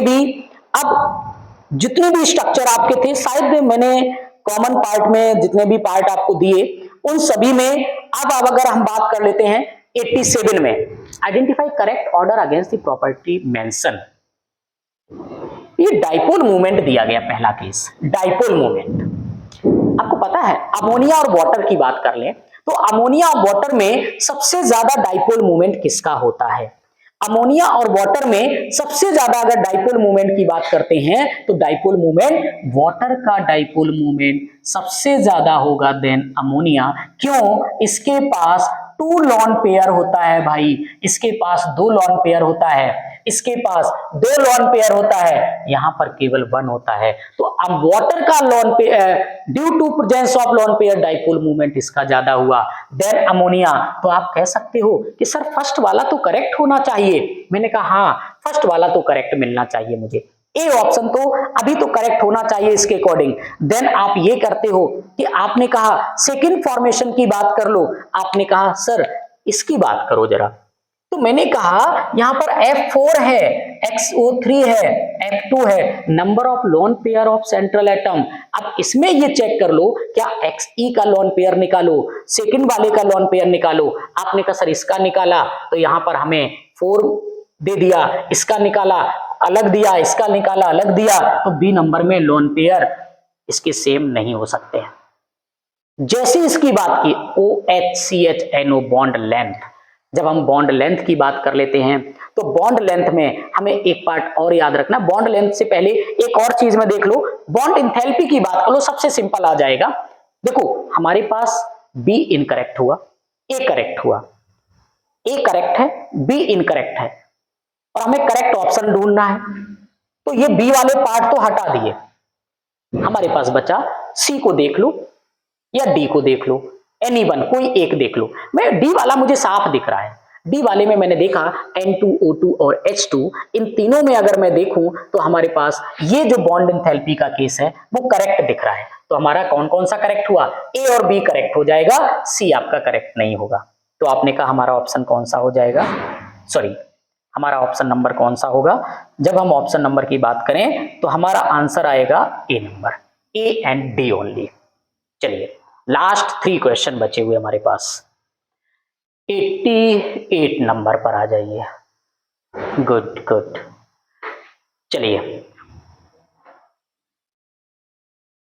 88 नंबर में देखो, हायर यील्डिंग ऑफ NO, मुझे NO सबसे ज्यादा बनाना है, NO प्रोडक्ट में है, सबसे ज्यादा बनना चाहिए। तो ये ज्यादा तभी बनेगा जब N2 ज्यादा होगा, जब O2 ज्यादा होगा। तो पहले आ जाइए, हायर कंसंट्रेशन ऑफ N2 होना चाहिए, हायर कंसंट्रेशन ऑफ O2 होना चाहिए। अब आपने कहा कि जब delta H of the reaction ये दिया गया है भाई, तो हमें सिंपल याद रखना है कि अगर टेम्परेचर बढ़ा के देंगे, अगर हम टेम्परेचर बढ़ा देंगे तो आपको पता है कि टेम्परेचर बढ़ाने से यील्डिंग भी बढ़ जाएगी इसकी। तो आप सिंपल याद रख सकते हैं कि अगर हमने जैसी इसमें देखा कि अगर हमें उसने टेम्परेचर बढ़ा दिया, अगर हमें उसने टेम्परेचर बढ़ा दिया तो सीधी सी यील्डिंग ज्यादा मिलेगी। जब ये बढ़ेगा तो दोनों की कंसंट्रेशन ज्यादा हो गई। तो आपने कहा ए नंबर भी मुझे मिला, सी नंबर भी मिला, डी नंबर भी मिला। तो हमारा आंसर कौन सा करेक्ट हो जाएगा, 4th नंबर आएगा। थोड़ा आगे बढ़ते हैं, लास्ट 2 क्वेश्चंस।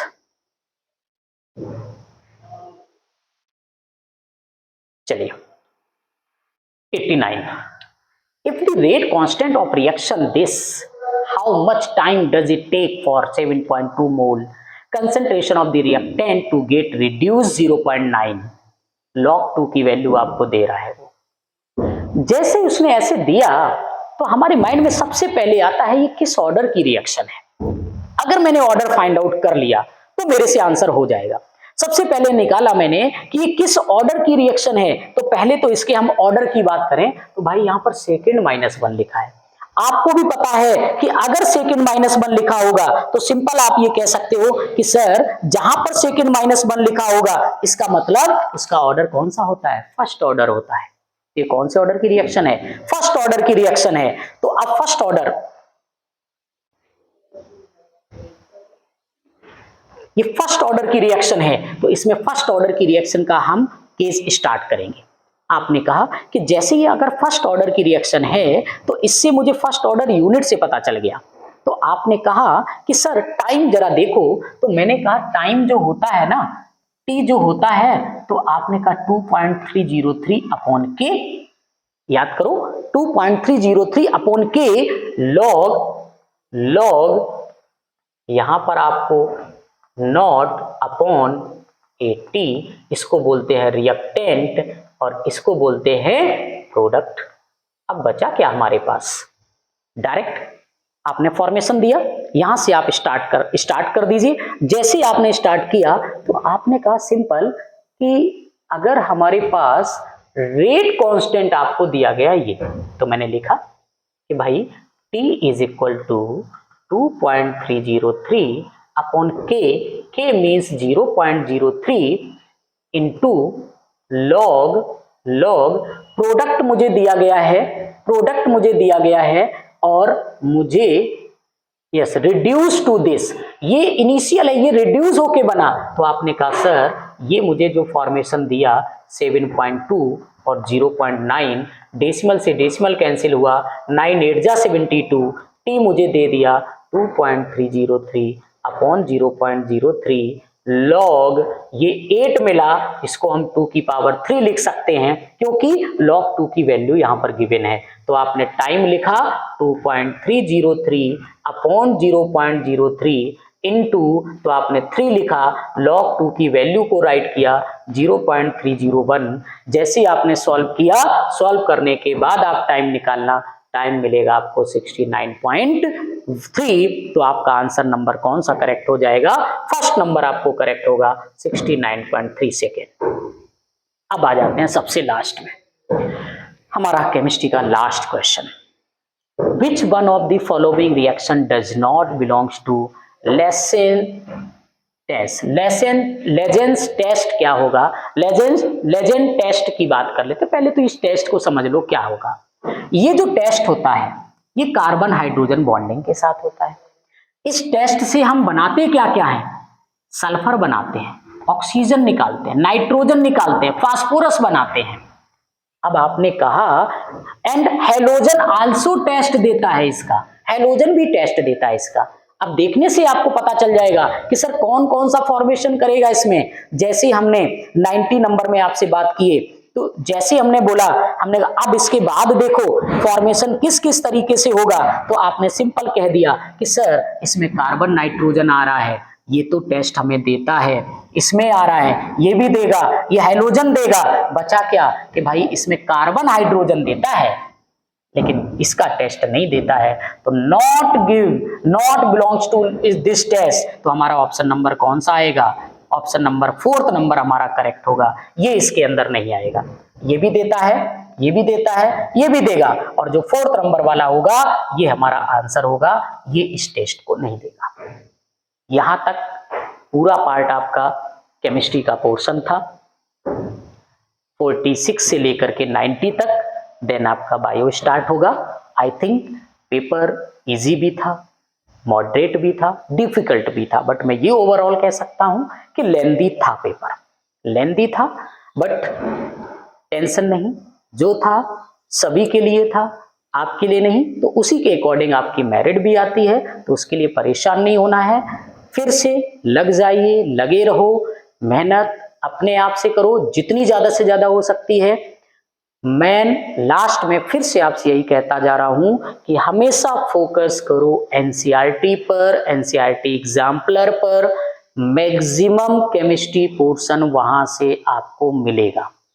1 लाइन रीड करो, कंप्लीट करके चलोगे, पूरा फिनिश होगा विदाउट एनी डाउट कि आप सारे टॉपिक को क्लियर समझ सकते हो। उसके बाद अदरवाइज मैं आपके साथ हूं, किसी तरीके की कोई प्रॉब्लम नहीं। कहते ना कि हम लोग इंसान हैं, प्रॉब्लम्स तो हमारे लिए एक कॉमन बात हो गई ना। चंद लाइनें आपने एक रामधारी सिंह दिनकर की सुनी होंगी कि है कौन विघ्न ऐसा जग में, टिक सके मानवों के मग में, खम ठोक ठेलता है जब नर, पर्वत के जाते पांव उखड़, मानो जब जोर लगाता है, पत्थर भी पानी बन जाता है। तो ये पेपर कोई बड़ी चीज नहीं है, हम लोग मेहनत करेंगे।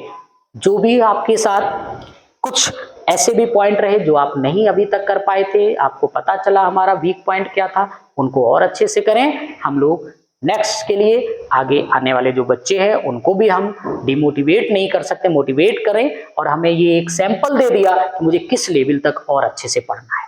क्लियर? ऑल द बेस्ट, मिलते हैं नेक्स्ट वीडियो में। Thank you.